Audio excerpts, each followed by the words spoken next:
we are presenting a subject of how to buy a plane without wasting money, even though we put in the promotion shafted because we know that those kind of words get your attention quicker. The first thing I'm going to do is run a little quick video that kind of establishes, if you don't already know me, who I am. I'm Tom Alston, and we do aircraft sales tax. So here you go. Tax professionals a couple of decades ago. At that point, most people who were buying airplanes hired an aviation attorney who billed them $600 to $1,000 an hour, and I realized I could deliver the work faster with a guarantee, and I charge less. And so we did that, and in infinitesimally small amount of time, we're the biggest company that there is that does this. We've done over 1,400 cases. We've never failed even one. And at any time, we're monitoring between 100 and 150 active audits with the state of California. That's who we are. As the Executive Director of Aero Marine Tax Professionals, the staff here is 100% client focused. We want 100% satisfaction from all of our clients. We are available 24/7 for them. Our ultimate goal is to get their exemption and have them so happy that they're referring us to other people that they know. So if you are interested in becoming a part of our team, give me a call. Their mission is to make sure that we have a happy client. The reason that we're doing this is because there's a gap between the knowledge of how to do things, whether it's law, whether it's procedural, whether it's maintenance, that it actually is all available, just that most people don't know where to get it. So I'm trying, our organization, I want to become the hub so that the entire industry can get all of its resources through me. That is my ultimate goal for doing all this, because it's important for them to for us to make it easy for them to get the information that they need. So that's the reason why I'm kicking up everything that we're doing, from the YouTube videos to the articles that I write, to the things that are going on with my website, to all of the stuff, is because it's vital. It's extremely vital that they have good information from a trusted source. I'm not someone who's trying to sell them an airplane. I'm trying to assist the sales process in the aviation market. When I first started this business, I did a complete market survey with a very large marketing firm. The number one button in this industry is saving money. We've got this information from you guys, okay? And that is what we do, and we're very successful at it. We've done over 1,400 cases and never failed one. At any given moment, we are monitoring between 100 and 150 audits with the state of California. So join us, become part of our family, and you can be part of our winning success rate. We'd love to help you.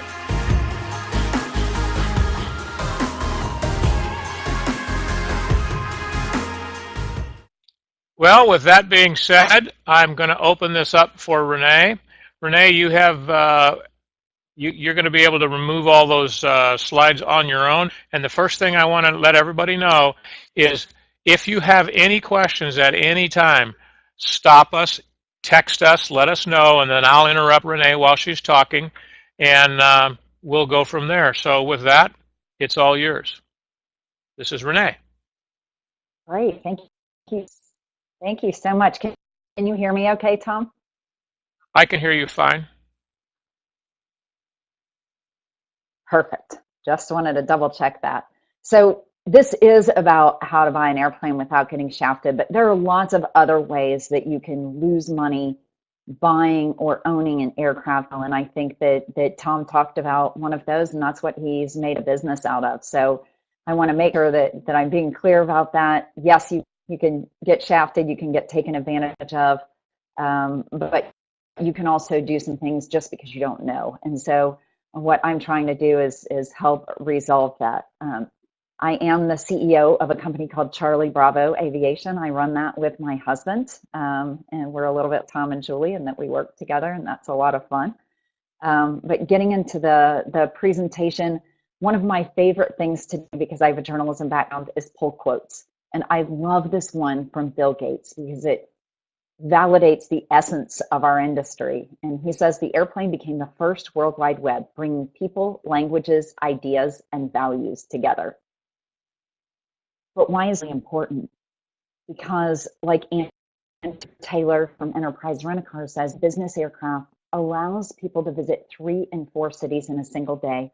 And Warren Buffett says, in business, as in life, you're just not as likely to see eye to eye if you're not face to face.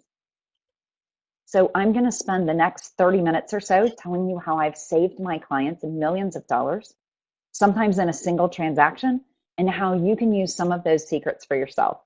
Many of them apply no matter what is aircraft or transaction about. So who is this webinar for? This is for people who are not aircraft buyers. It's for people who don't have time to deal with mistakes, either their own or those of their team. It's for people who don't want to make a costly mistake by missing a step buying an airplane. At your age, no matter how old you are, you certainly do not want an airplane like this. This webinar is for people who want to maximize their budget and not just spend money like it grows on trees. What we found at Charlie Bravo over the years is we've helped hundreds of clients.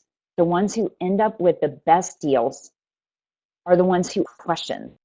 Those are who are most eager to learn, not the ones who are know-it-alls to begin with. So here's what's possible if you ask the right questions. You can anticipate pitfalls ahead of time, and you can put together a great team, which is what we recommend doing. And in doing that, you can save it.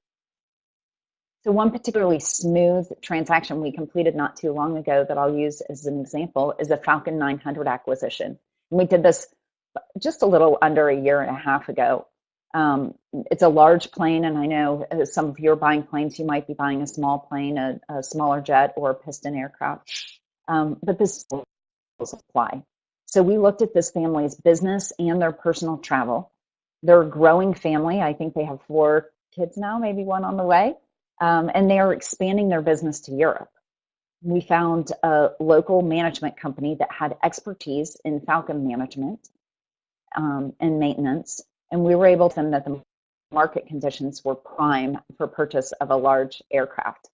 It was in the summer of 2016, and during that time, the large jet market was very depressed, even more so than it is now, and the euro was weaker than it is now as well.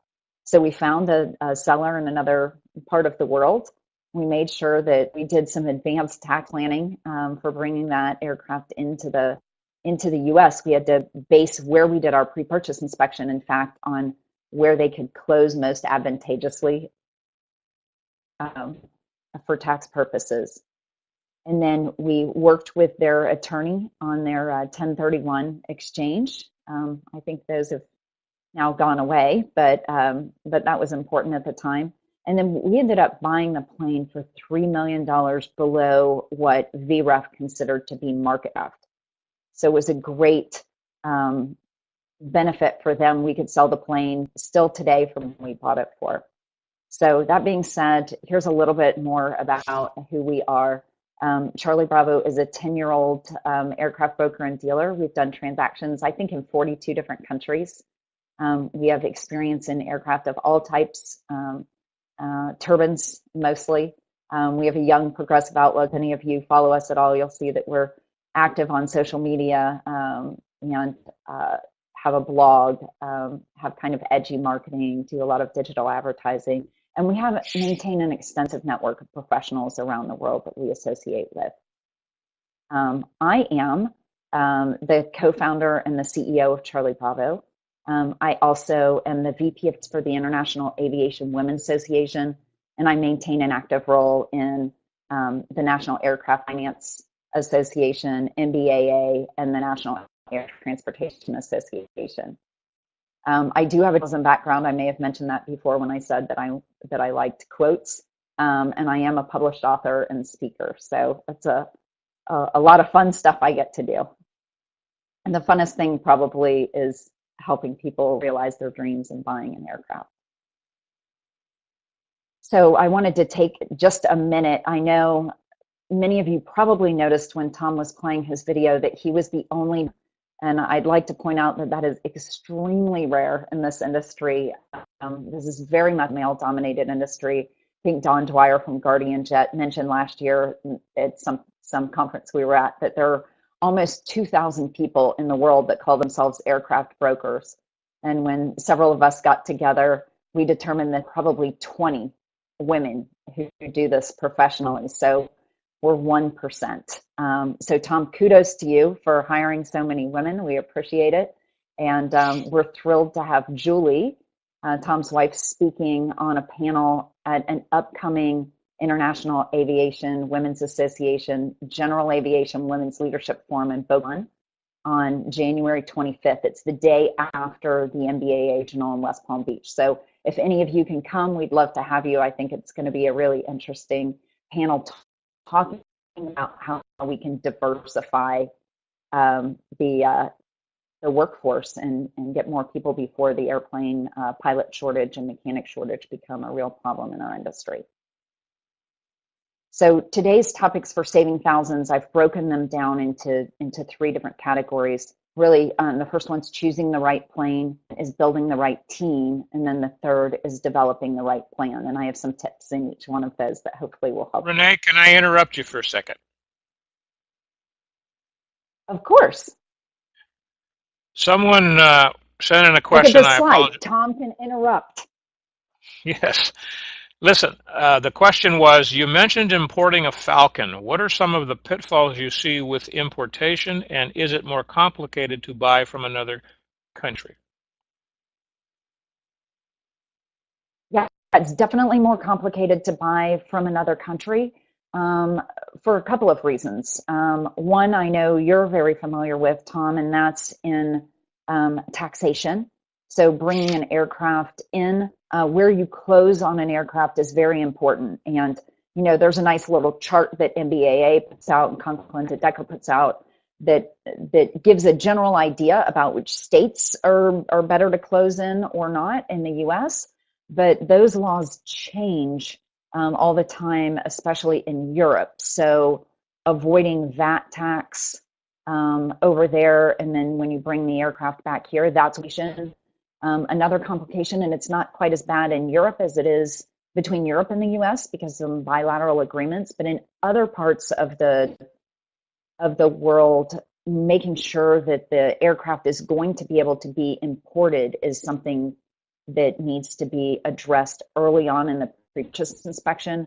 If there are 8110s missing, or if there are logbooks missing or diagrams missing for modifications to the aircraft, some of that work sometimes has to be redone in order to have the proper documentation to get a certificate of airworthiness. So that's number 2. And then the third thing that's pretty complex is when we have financing involved. Financiers don't like releasing money without an airplane being deregistered and a bill of sale being filed, and sometimes that gets sticky and we have to come up with compromises on closing. So working with a financier that's open to purchasing aircraft and open to making that work without digging their heels in is really important. So those things do get complicated in the importation process. Okay, I have another question for you. And I think I address a little bit of that a little bit further. Sure. Okay. Why do you think there are so few women in aviation? This is your chance to. Well, that's a great question. I have a couple of opinions about that. I know you're surprised that I'm opinionated about anything. I'm not. As long as we've known each other. But one thing I'm actually in Indiana right now visiting with my sister's children, and she has 3 boys, and those boys are all fascinated by things that move: cars, tractors, dump trucks, and airplanes. And my little niece is much more interested in dolls. And it's just natural that on the playground, the little boys look up when they hear an airplane, and little girls are looking around them at relationships that they can form.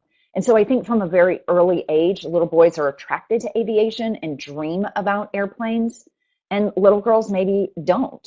So I think exposing girls to aviation at a very young age makes a big difference. And then as they get older, I think the same thing applies. So I really don't feel that women are typically discriminated against in aviation, but just attracting aviation and then retaining them sometimes is difficult. Of course, if you're a pilot or a flight attendant for that matter, your schedule's always a little bit hectic and unpredictable. And so raising a family and being involved in aviation can be a challenge, but I don't think that it needs to be an obstacle. What is your opinion of the current scene going on in Washington and Hollywood in regards to the relationship with males and females? I'm going to give you a chance to tell us how you really feel. Well, you mentioned Washington, and I was getting really excited because there's been some legislation passed in Congress right before the break that was a promoting Aerospace Education Act, and I think it was voted on 409 to 17 that actually authorizes or encourages NASA and the National Science Foundation to market, not to give preference to women to get into their programs, but just to market to women so that women know that there are options available. And then additionally, two senators, I believe, Tammy Duckworth from Illinois, and I may have these wrong, and then Senator Collins from Maine have promoted some legislation that would promote women in aviation jobs. So when you asked about Washington, I was excited because I think there are some necessary and exciting things going on, drawing women's attention to aviation careers, which I love. I love being in this business. It's a lot of fun. Okay, then you can go back to your I presentation. didn't really answer your question, did I? But I know you didn't, but I'm back on track with this. Okay. All right. No problem. Go we ahead. Can talk about that's a cocktail discussion, Tom. Okay. So you know that a plane can help, but how do you get one?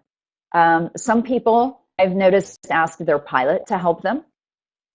Some people give the selection of an aircraft to a CFO or a project manager. Some industrious entrepreneurs do all the research themselves. But all those things can become overwhelming. And some have a pilot definitely doesn't know tax implications. A CFO or a project manager may fully understand the tax implications, but not know about runway limitations. Or if you're doing research yourself, you may completely miss a key step. And, you know, let's face it, you could hire a broker and it could be the wrong broker. So it's really important to know, to be an educated consumer of buying private aircraft. And that's because there are not a lot of consumer protections for aircraft buyers. And frankly, we kind of like it that way. I'm not a big regulatory, let's have more regulations person. So I think that is a win-win, and I think it's in putting together a team. I have a question for you. What is your opinion of how the new tax plan will benefit business aviation? I think the new tax plan is huge, and I was actually speaking with someone on the Hill about this morning. I think there are two things that it does for us, and there are maybe a couple of things that are maybe not so great, but the first positive thing that it does is that it puts money back in the hands of small and mid-sized business owners who, most of them are looking to grow their business, especially in a growing economy. And so it gives them money that they could spend on business aircraft if they wanted. The second thing that it does is allows 100% expensing of that asset in the first year. And I think that that's great. I mean, both President Bush and President Obama put bonus depreciation for new purchases in place. But those things have never been in place, or those benefits have never been in place for used aircraft before. So for me personally, I think it's going to be great. I'm really excited, and we've had a lot more phone calls in the last 3 weeks than we normally have around the beginning of the year. That's thrilling. I think there are some things that are going away, business expensing of entertainment that it could impact business aircraft owners who typically entertain their clients or potential clients. Need to look at that really carefully with a good tax planner. But there are some good things. I think the economy now always bodes well for business aviation. Great, thank you. And I will let everybody know that it's on February 1st, I believe. We're going to have guys from Aero Law going over the new tax bill and its specific benefits to business aviation. So these are very timely questions. We appreciate them all, and we've already scheduled and dedicated some time to go over this. So, René, go back to your presentation.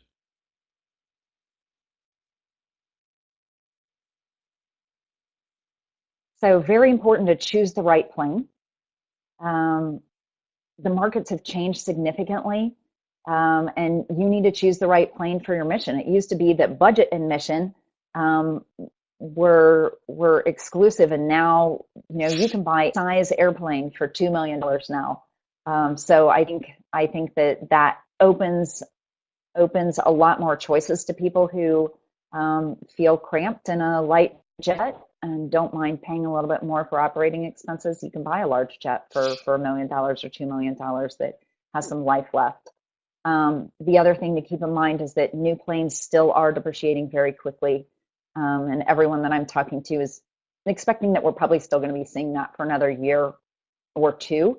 But as more planes are bought up, the good planes are bought and put into service in the used market, I think we should see that solidify. I think that goes back to the taxes and the benefits of that tax plan for business aviation.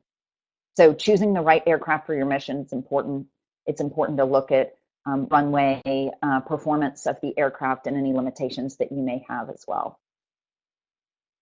Another thing that's important is to really understand true market values. So if you look online, controller.com reflects asset prices, and there are a lot of variables. So if an aircraft has foreign history, if it is or is not on an engine program, those things can be really significant. The demand can shift to market quickly. I remember one quarter last year, like 12 G450s were sold, and all of a sudden the market went up $500,000 or $1 million for the same planes, is because demand but ultimately a plane is worth what a buyer will pay for it. So even if you put Wi-Fi in it, that doesn't necessarily mean that it's going to be worth $150,000 more. I do think we are seeing a dollar for dollar extension of value with ADS-B upgrade. So that's a really important thing that will become exceedingly more important as we draw closer to the end of this year and people aren't able to get those modifications on. So one thing that we do at Charlie Bravo, and my team is very active in doing that right now, is updating a quarterly market report. So we have market reports. I think my last count was on 53 different aircraft that are either in production or have recently been in production. And we publish those quarterly. They're free of charge. I just wanted to, as a thank you for you being on our webinar today, wanted to invite you to sign up for those. If you go to wepush10.com/reports, it's kind of a hidden link. So please take a screenshot of this so that you can sign up for those at any time. And you're welcome to sign up for the Gulfstream, Citation, Falcon, King Air, Hawker, Embraer. We do kind of the gamut of business jets and turboprops there. So please feel free to sign up. Then getting to our presentation, the pedigree of an airplane is incredibly important. Maintenance history is very important. Foreign history can affect the purchase price. It can affect the resale value. And again, as we talked earlier, can definitely affect bringing the aircraft into the U.S. And then number of owners can be important, or it can be completely irrelevant. It really depends on the quality and the fastidiousness of those owners in caring for the airplane. But it's very important to to look at pedigree or maintenance history more than it is to look at, you know, the nice leather seats that have recently been redone or the Wi-Fi. And then I put this palm tree in here to remind myself. It's also important to know where the aircraft was based, because if it was in a beachy, highly corrosive environment, you want to make sure that you're looking for corrosion when you purchase the airplane. So building the right team, you know, my biggest maybe pet peeve or advice here is in choosing your legal counsel wisely. And, you know, I would add to that it's important to choose your broker wisely. I think I may talk a little bit about that in the next slide, but pilots are not attorneys. They cannot give you good legal counsel. Brokers are not attorneys necessarily give you legal counsel, although many of us have looked at contract after contract, know our way around a contract. And some attorneys who are not aviation attorneys and may not be able to find their way around an airplane contract quite as well. So it's important to have a well-balanced team.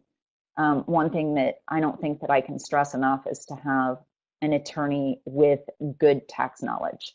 And then just as hiring a broker, I would recommend that you get references and find out up front how much they're going to charge for your transaction.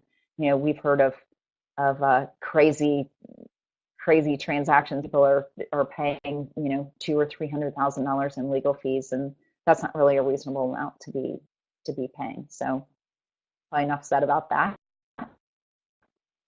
I would advise you not to let technical people make financial decisions.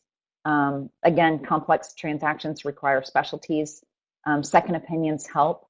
And when you're letting a pilot make decisions about your airplane, we've seen upgrades to avionics or airplanes that really didn't know that the person was getting rid of the airplane, but the pilot liked that. Or in some cases, there are people getting kickbacks for some of your upgrades. So you want to make sure that you're getting really good advice about anything that you're doing to an airplane that you buy.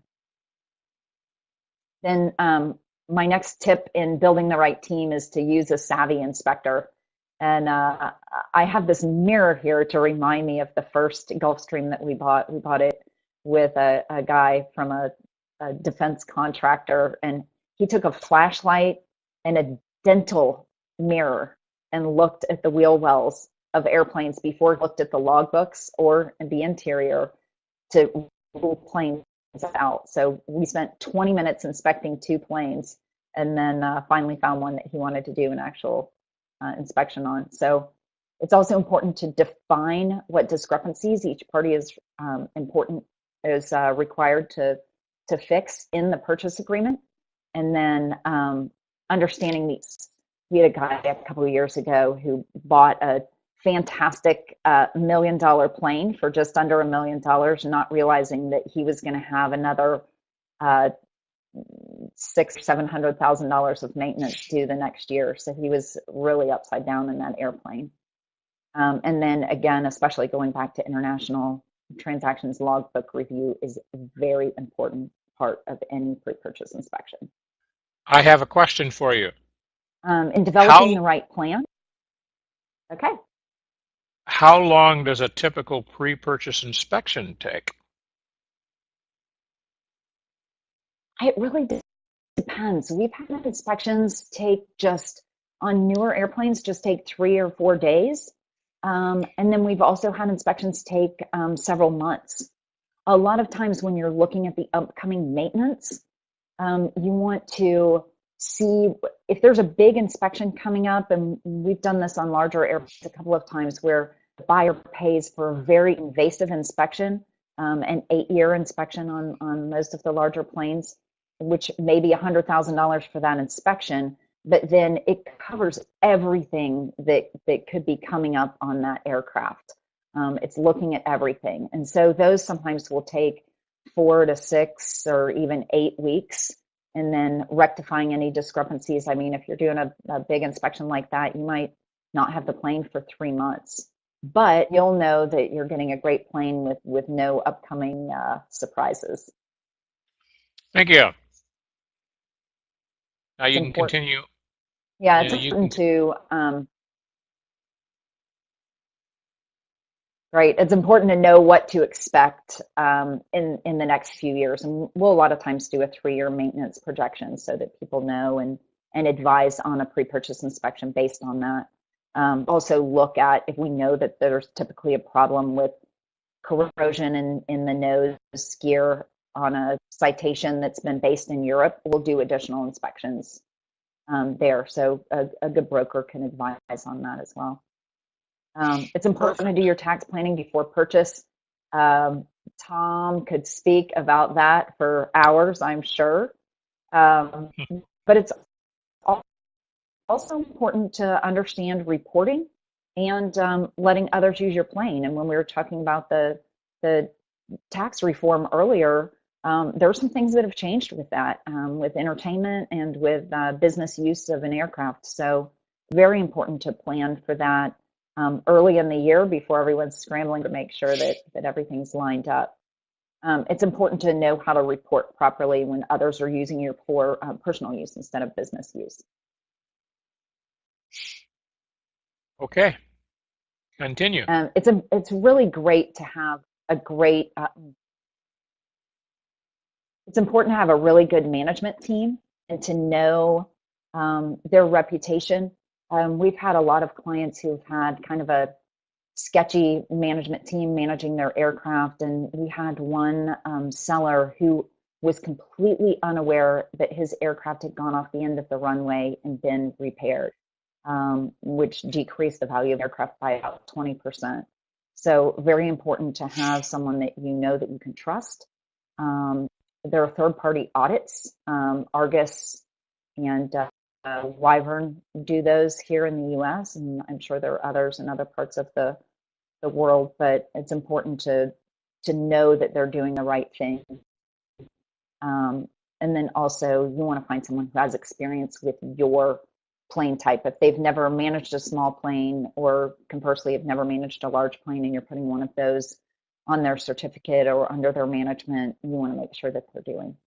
A lot of people with smaller planes will hire a pilot to hire their pilot to manage their plane for them, and we've seen that work out really well. And we've also seen it not work out well. So if it's the pilot that's flying your plane, he's going to have self-preservation and do a pretty good job making sure that the maintenance is done.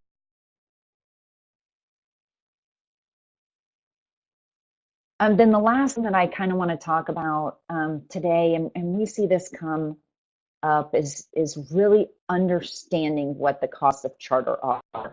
And Brian Proctor, who's owns Mente Group, who's a competitor of mine, has done some really neat presentations about how the person who's doing charter on their plane may not be the one making the most money on that. And so it's important to understand percentages up front, to have those in writing, to have those be very clear how much profit the owner's getting and how much profit the charter company is getting. We want to make sure that you understand that there's going to be more maintenance on your airplane. There's going to be more downtime if you're using it more. We hear a lot of people say, oh yeah, I'm going to buy a plane and then I'm going to charter it out and then I'll be flying for free. And I don't know that I've ever seen that happen. It's not a particularly profitable, I guess, venture, but you can offset some of your fixed expenses. So you can offset your insurance and your hangar cost, your pilot salaries, and the other expenses that you have on your aircraft. So if you fly 300 or 400 hours a year, it is a good way to keep your airplane flying and in good condition. So I feel like I've just touched the tip of the iceberg here. I'm happy to take more questions, Tom, if you have any more. And if not, I can just post my contact details, and people can contact me directly if they have questions. I actually have a question that is leading into a discussion, but here it is. How does a broker justify his or her fee, and what can you do that all the others can't? There you go. Now you have the platform. think the way that we justify our fee is in our knowledge of the markets. So I had someone call me the other day and say, hey, I was going to recommend you to a friend of mine who's buying a plane, but he feels like he can just go on Controller and look at all the planes there and call through all of them and get a good deal there. I mean, he's a business owner and he knows how to buy stuff. And what I told my friend who had called was, number one, I may know things about those planes that a selling broker isn't necessarily going to tell someone who's just calling in. I may know that it wasn't flown for 3 years because it was in bankrupt. The company was in bankruptcy. I may know the selling broker turned down an offer of $18 million 2 weeks, but that their seller now has had a change of heart and would sell for close to that. I may also know about aircraft that aren't on the market yet that might be a great buy or might fit a mission better. And then going through all the things that we just talked about, I'm going to know which inspection facilities to use. I'll know a great aviation attorney or tax attorney. I'll know lots of different things that we could do to save them money. So almost every single time we work with a client, we save them more than we charge them. Just not just in headaches, but in actual cost savings. We have paint and interior discounts that we pass on, or inspection discounts that we pass on to clients that will really save them a substantial amount of money in the long run. And then what makes us different is that we've really focused on that market research. Obviously, there's no other company that I know of that's publishing market reports quarterly on all of the different aircraft types. I probably have 20 bankers different banks that subscribe to those so they can stay on top of the market. And then we also do a substantial amount of interactive marketing. So have a responsive website and do digital advertising and like that some of the older, much more established companies really haven't done yet.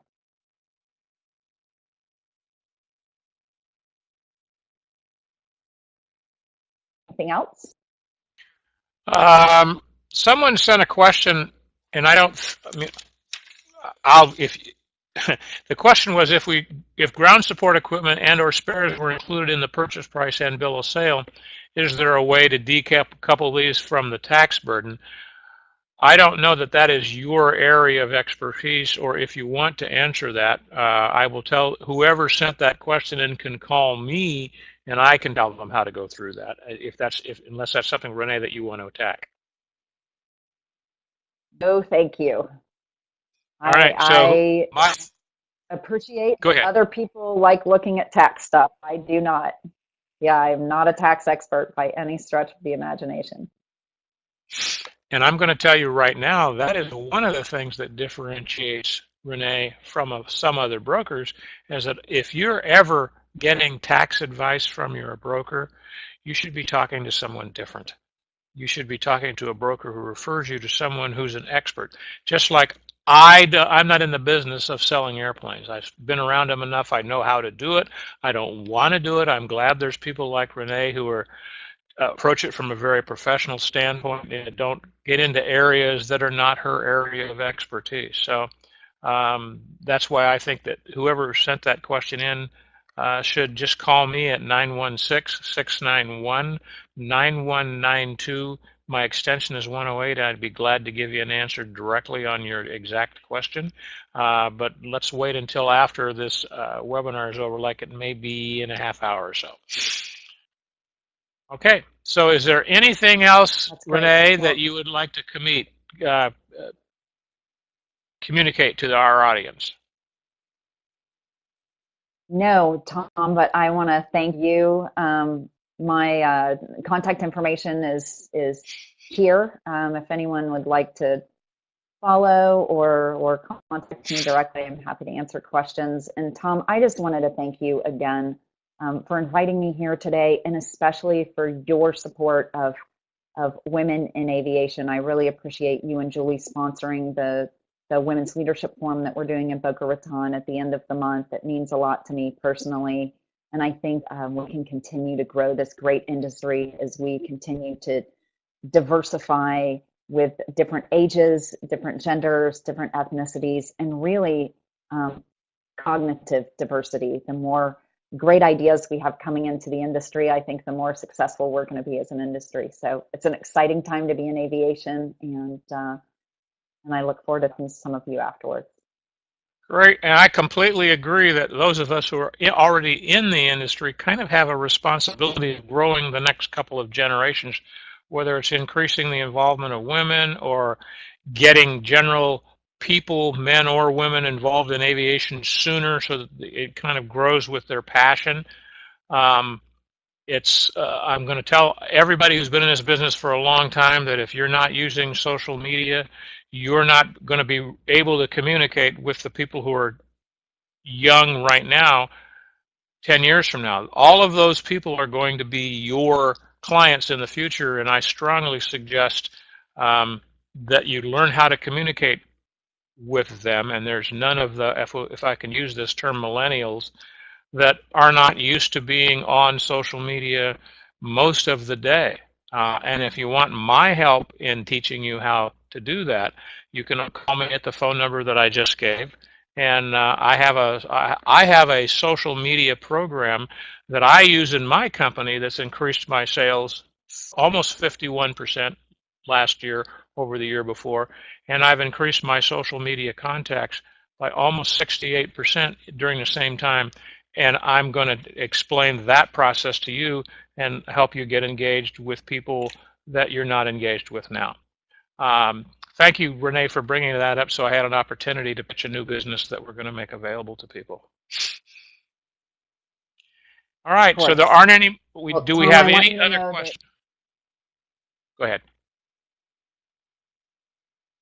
I was just going to say I'm doing my part with the next generation. My daughter is currently in flight lessons, and my son works in my business. So my whole family's in aviation, and we all love it. Awesome. Awesome. Let me see. I think there's a question coming in. Oh, someone asked me to repeat my phone number, which is area code 916-691-9192. My personal extension is 108.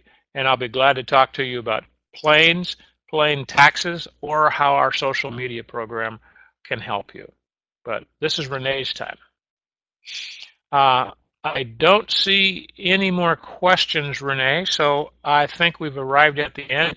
Is there any parting words? I see you have a, well, you know you're on the last. What was the slide right above that? You know, on slide number 31, there's a great picture there, but what was that message was that supposed to, yeah, that one right there. Like that? What message? That's, yes, I do. That's Muirfield Village Golf Club. And it was coming up 18, which this is the 18th hole for those of you who watch the PGA Tour. It may look familiar to you. And my husband and I are members there, and he sold a Citation 10 coming up this fairway to a guy who had previously been flying with NetJets. But we did an evaluation of how this would compare and how his experience would be different between aircraft ownership and a net experience. So it was a great option for this guy, and we took care of all of the steps for him. Made a lot of introductions, and he was very appreciative of us answering lots and lots of questions about being a first-time aircraft buyer. I see that means your husband is a firm believer in always be closing, right? Even if you're on the golf course, there's a sales opportunity there. I think that's how he justifies all of his golfing to me. All right, so I'm not getting any more questions, so that is the end of our presentation. Thank you, Renee, and thank you for the many people that are signed on to this webinar. And make sure that you join us on, it's February 1st for our webinar that's going to explain how general aviation and business aviation is affected by the new tax plan. Thank you, everyone. Thanks, Renee. Thank you.